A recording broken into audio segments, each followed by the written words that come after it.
puritana, todas las versiones evangélicas, no, las riquezas son bendiciones del Señor. Entonces no tiene nada que ver eso de la pobreza con... Y luego dice las naciones más religiosas. Claro, sí, volvió a eso y cita Uruguay, en fin, pero todo eso, bueno, incluso hasta Chile podría estar incluido. Pero lo que pasa es que en estos países latinoamericanos, quien le hizo el contrapeso a la Iglesia Católica fue la masonería. Y la masonería obviamente era una enemiga de la Iglesia Católica. Entonces esa masonería fue la que le abrió el mundo laico. Por ejemplo, en Chile, que desarrolló una gran clase media, culta, la laica era generalmente, eso es muy común, era muy mis abuelos, o sea, era típico que la abuela era católica y el abuelo era masón. Eso era típico. Ya, o era del Partido Radical, y muchos del Partido Radical eran masón, la gran mayoría. Y los rectores de universidad eran masones, los políticos eran masones, o sea, entonces no tiene nada que ver eso. Eso fue, y si es por eso las naciones ricas y creyentes, pues Israel, ¿qué nación más poderosa que Israel? Mira cómo se está defendiendo ahora con los cohetes. Y es una nación riquísima, una de las más poderosas del mundo, y es un estado pequeñísimo, pequeño, pero muy poderoso, con los mejores científicos del mundo, las mejores universidades, los mejores. Entonces no tiene nada que ver. Entonces, bueno, yo creo que afortunadamente llevo ya 13 minutos, logré responder a todas las cositas que me mandó Eugenio, y ahora voy a hacer una breve repaso de este libro, que me pareció muy interesante. Perdonen que va a salir al revés, ¿ah? De Jared Diamond, Armas, Gérmenes y Acero. ¿Vale? Lo compré, lo compré en Amazon, la verdad, vale la pena, es un libraco. Hacía tiempo que no me compraba un libraco así cojonudo, ¿ya? Y bueno, voy a ir desarrollando la primera parte un poquito para que adentremos.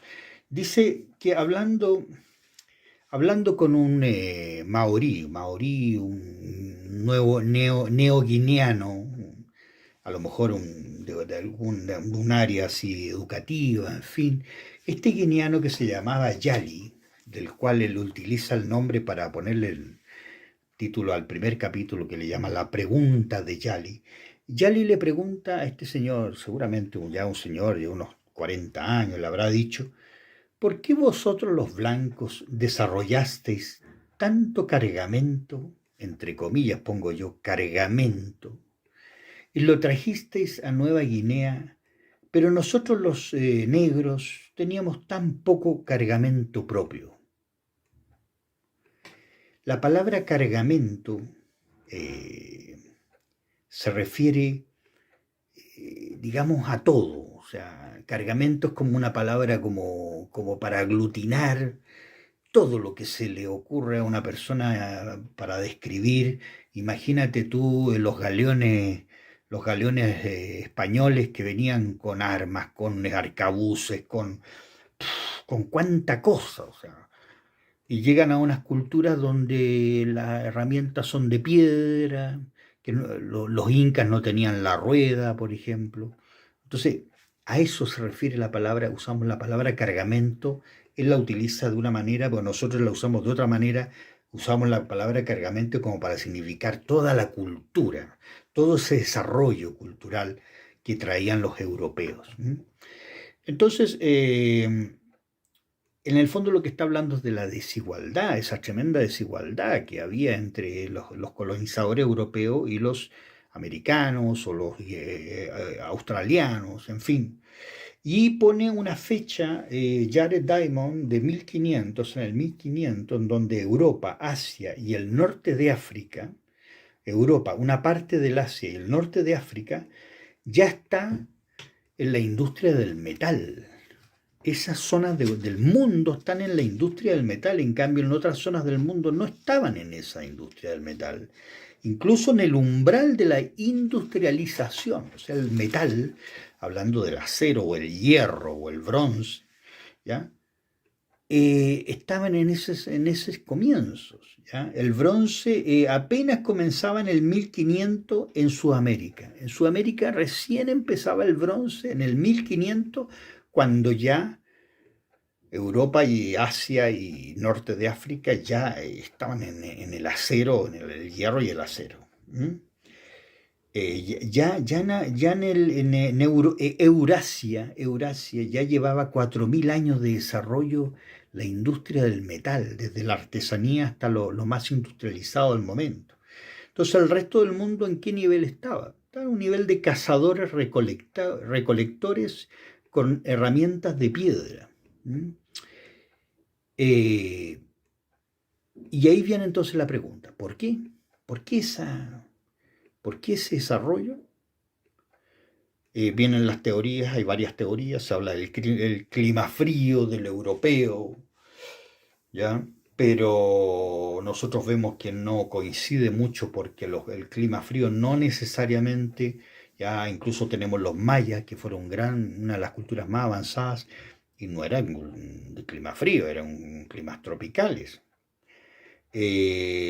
Hablamos también de los sistemas, se habla de los sistemas de regadío, ya como que los sistemas de regadío habrían posibilitado ese desarrollo cultural, pero él dice que fue al revés. Primero vinieron los sistemas burocráticos, administrativos, y después vinieron los sistemas de regadíos.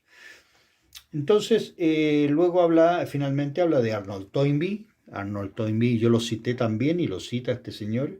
Él analiza 23 civilizaciones avanzadas, de las cuales 22 eran alfabetizadas y 19 eran euroasiáticas.